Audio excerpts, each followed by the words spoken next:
Discover the magic of motion graphics as we learn to animate a flying page in this quick tutorial.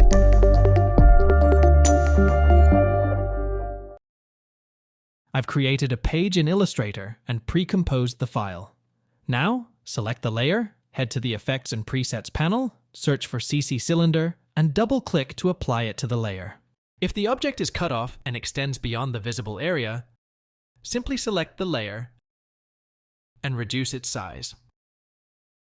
You can see that now there is much more space for it to change shape without going out of the visible area. I'll adjust the radius value to 130 to give the page a more expansive appearance. Now select the layer and press P to reveal Position property. Add a keyframe in the beginning and move the page to the left and out of the screen.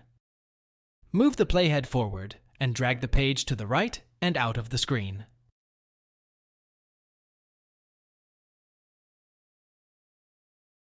Now twirl down the rotation property under CC Cylinder and add keyframes for X, Y, and Z.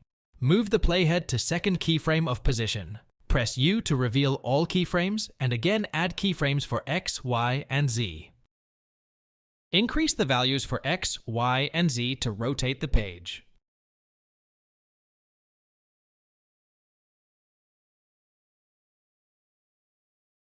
The rotation is added, but the paper looks still. To add more realistic movement, go to the Effects and Presets panel and search for Wave Warp. Double-click to add. You can see waves formed on the paper. Increase the wave width to 120. Change the direction to whatever you like.